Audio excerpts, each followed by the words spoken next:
Have you ever wanted to try the products as seen on TV, but you're scared to buy them before you try them? Well, I've got you covered. I'm trying 12 of the most popular kitchen products as seen on TV. I'm gonna start with the product that inspired this whole video, the slap chop. Now, I think the benefit to this is that you can cut up multiple things at one time. Okay, now it does say to avoid countertop scratches, do this on a cutting board. Oh, and if you have smaller things, you can chop it right in the cap. This is it. It chops and turns. I'm assuming this just stays sharp. Don't do that. I was just doing it for you. If you've got good knife skills, I still feel like this might be an extra step and an extra appliance, because it's not like you're gonna go like that. You still have to break out a knife to get it to fit under there. All right, here goes nothing. Oh, I might have done too big of a piece. Did I already break it? Well, one cut makes sliced onion. I probably did too much. It works. They're not like perfectly diced. I would like to say I have better knife skills than this, but if you just don't like to cut things, it's pretty good, and it is kind of fast. What we should have done is gone head to head, you and me, see who can cut like this piece of bell pepper faster. Okay, this is my friend who self-proclaimed doesn't have the best knife skills. We know. But we're gonna see if it's worth it for you and worth it for me to use the slap chop. This could solve all my problems. It could. Okay, 1, 2, 3.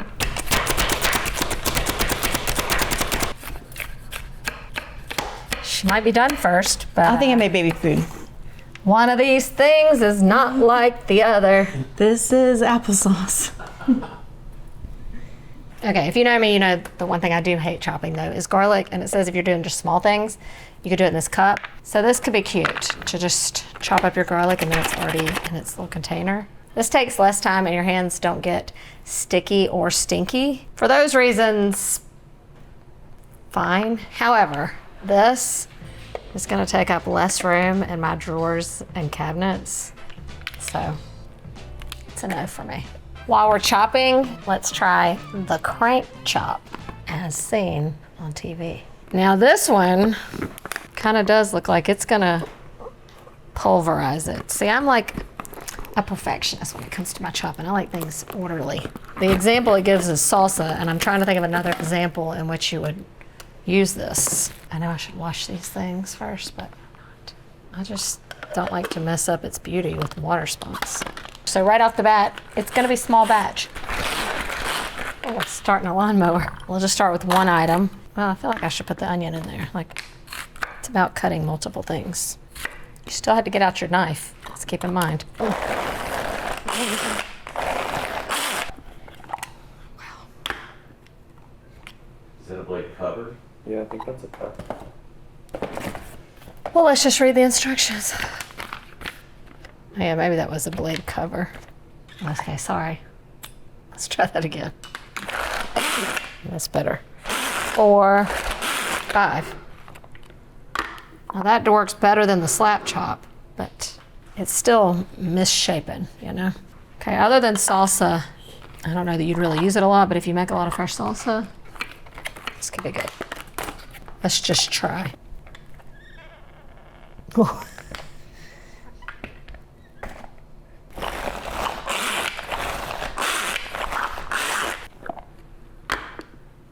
So you still have to do it in batches, but if you just don't like to chop or you're not that good at it and you want things more finely chopped, this one could work for you. I do like it because you can add a little more food than like a slap chop and it's already in a bowl. I would choose the crank chop over the slap chop, but for me, a knife is all you need. I may as well, while we're chopping, the garlic master. Again, my favorite way to chop garlic is a garlic press. However, at the end of the day, I just hate chopping garlic. It's one of my least favorite things to do in the kitchen because it just gets all sticky in my fingers. So this says perfectly minced garlic in seconds. And as a bonus, you get the garlic roll thing that peels the garlic, which I also hate doing. Aha, here's what's inside. Lots of little tiny, perfectly square blades. And it looks like a pepper grinder underneath. Put the peeled garlic cloves, so they have to be peeled before you can put them in here. Contrary to the garlic press. Now, unlike a garlic press though, garlic press you can only do like 2 or 3 cloves at a time at the most. So it looks like maybe we can fit more in there. First, I have to chop off the hard end of the garlic clove. I'm still bringing out a knife. Drop them in, push it down, then lock it. Okay, maybe I'm not doing it right, shockingly. I think I got it figured out. We obviously can't put that much in there. Wow, seconds? So far I've spent hours. I don't even think I can finish. I don't even think this one's worth going any further. There's the garlic. Oh my God, you can't even get them out. You're not even gonna be able to clean this. Does this have a money back guarantee? Don't waste your money on this one. Time for a little breakfast. Let's do bacon and eggs. Starting with the yummy canned bacon. Yummy, crispy bacon from your microwave. This says you can fit 8 slices. There's no splatter. It has a built-in grease trap. Perfect bacon every time with frying pan flavor. I hope this works. This is one I would probably purchase if it does work as well as it says. Unsnap the left and right locks. Remove the anti-splatter lid. Okay, that's cute. Now evenly place up to 8 slices of bacon on the easy hang rack. The ingenuity is on point. I mean, it's really kind of like the bacon is a little long, so I'm worried about all these pieces hanging at the bottom. Because see, in their picture, it's like the bacon's not quite reaching the bottom, and mine is like pooling up at the bottom. Replace the anti-splatter lid and snap both the left and right. Safety like candles. 8 pieces, 9 minutes. Smells delicious, just like bacon. It's sizzling. Steam kind of creeps on the bottom, so it's hot on the bottom. Yes! Yes, yes, yes. Even the long pieces, and you don't even have to drain it. Okay, this one is a winner. Now the thing is, at the bottom, I don't think it's just bacon grease. I think it's like got some water in there. How's the bacon?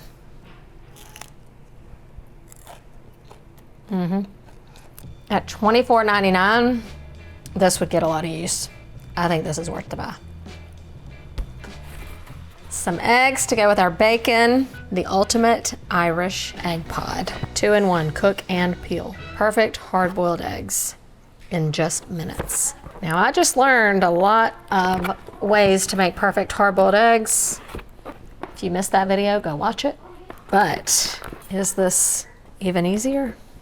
This is the insert. Make sure it's here and locked. Fill the bottom with water. Place 4 eggs into the bottom insert. Lock it. Place the unit into the microwave. I was always taught not to put metal in the microwave. Oh, and then we're gonna shake it to peel it. I have tried that hack before and it did not work. Well, this one's been around for a while, so maybe it does work.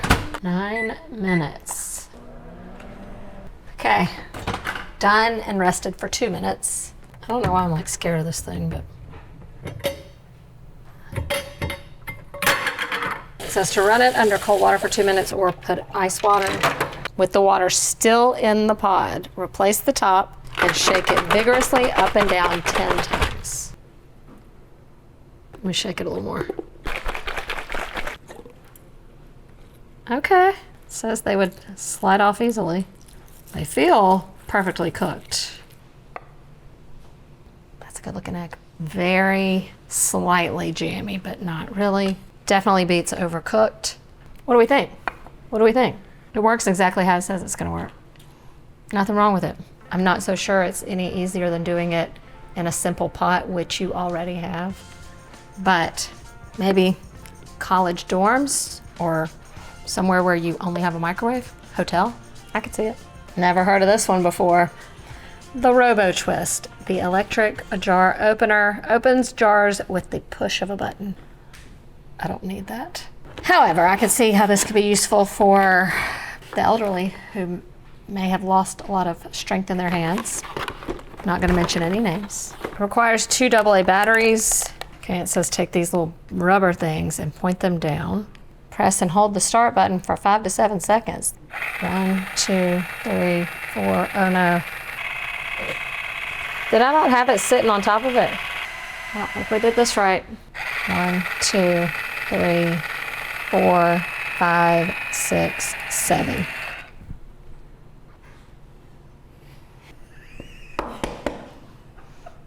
Start over.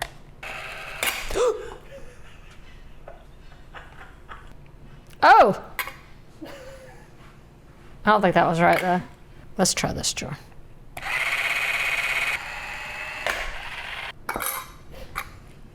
For $19.99, if you have no strength and nothing but time, this will work. This next one might be a selfish purchase. The Uncrustable maker, because who likes spending $5 on 4 tiny peanut butter and jelly sandwiches from the freezer section?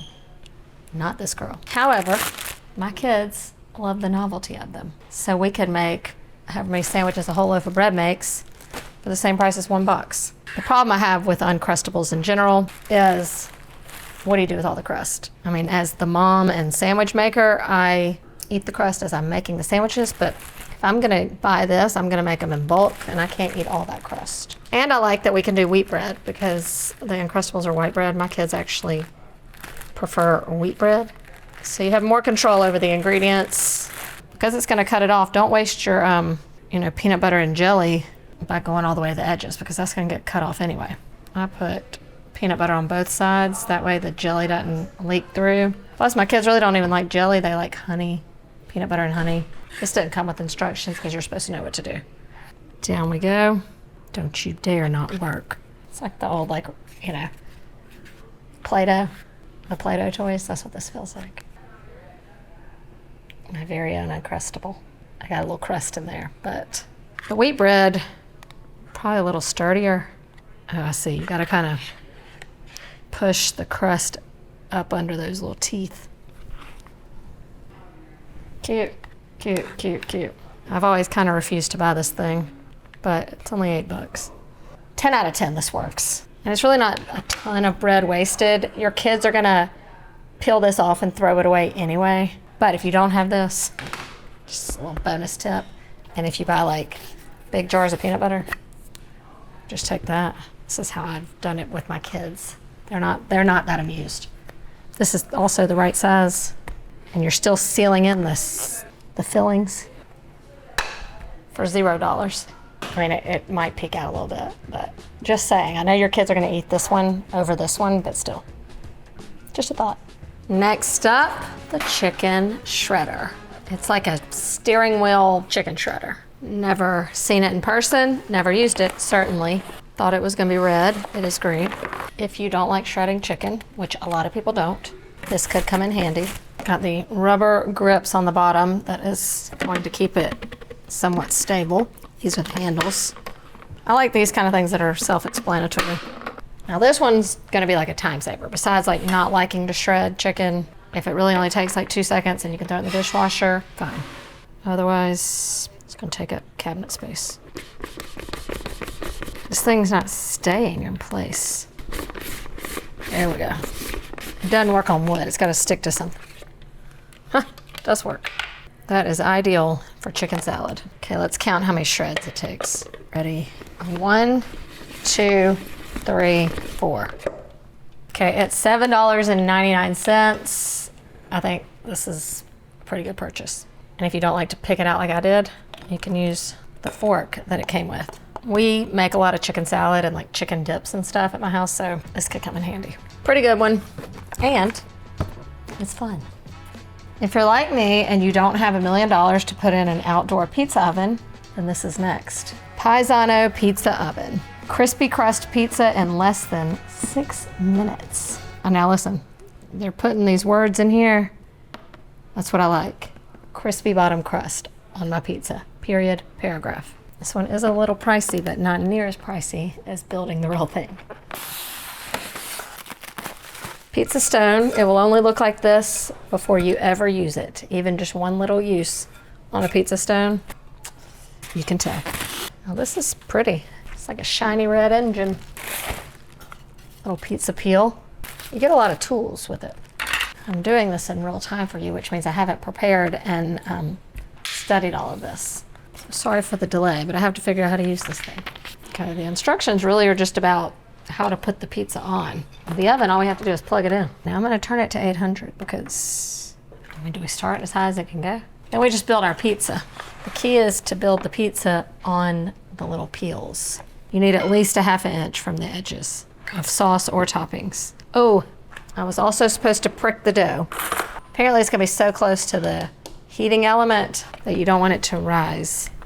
This one will just be our cheese pizza.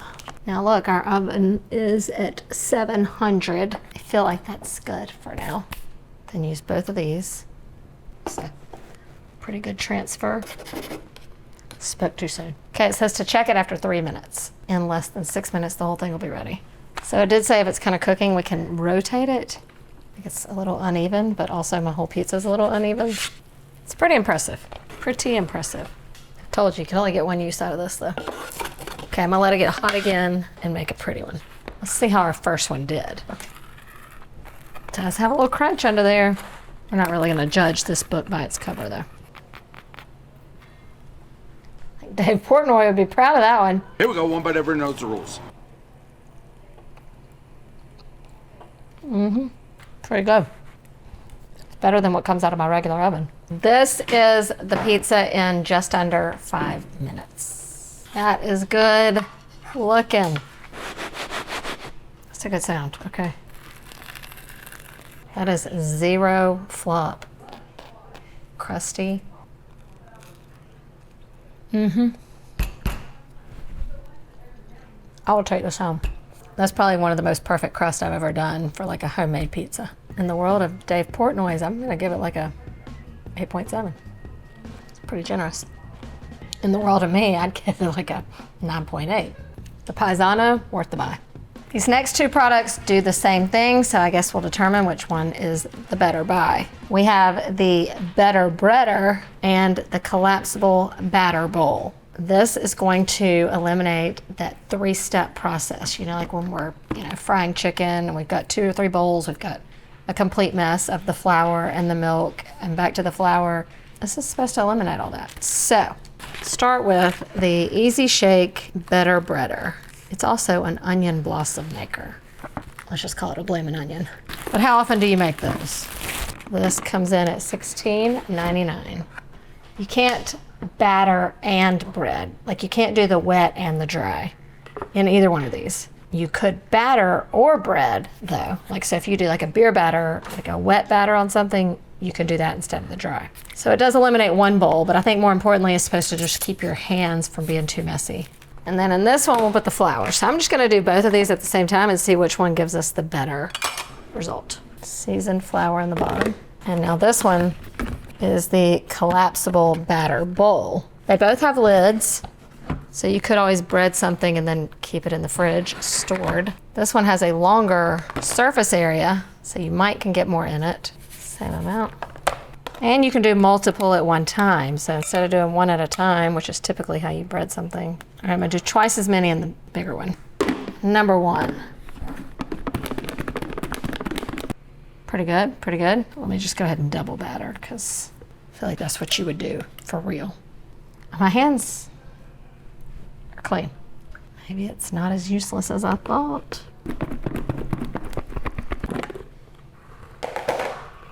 Pretty perfectly breaded. So let's do this other one. Snap the lid on.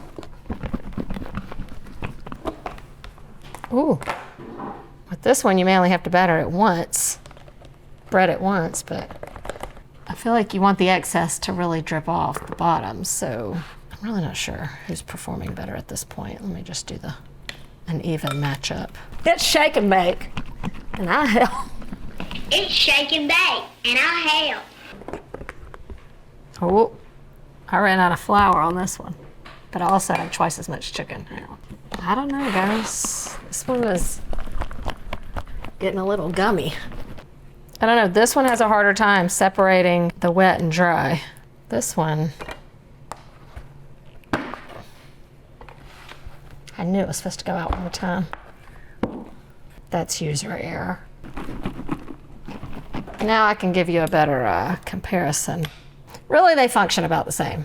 It's just a size preference, I think, at this point. I personally like this size better. I think it's just easier to handle. CWC collapsible batter bowl really makes the job easy because you can bread twice as many things. But result-wise, you get about the same results with either one. So $30 or 16 for doing just a few things. So if you're just like doing this kind of stuff for dinner, this one might be easier. But if you've got the fryer outside and you're gonna be cooking big batches, this works.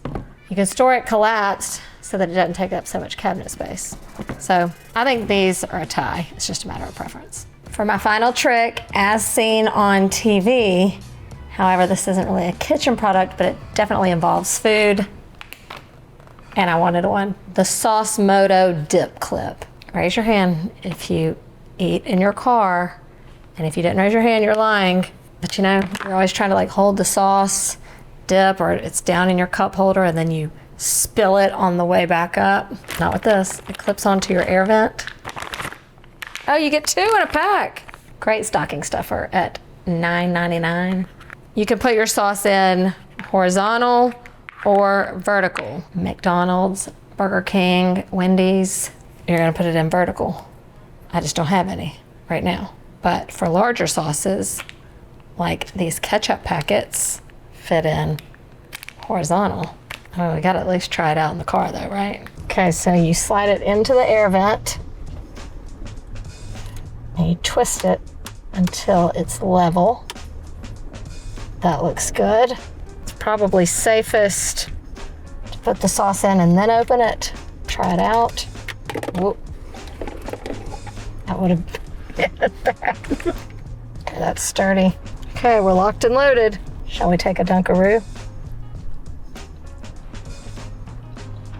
I didn't drip it anywhere. That keeps your sauce cooled down. This will be my daughter's stocking this year. And you're done, pop it off. I feel like we have just done an infomercial. However, this is hashtag not sponsored, but I hope your inquiring minds no longer need to know what to buy as seen on TV. Is there anything else you're curious about? I'd be happy to try it.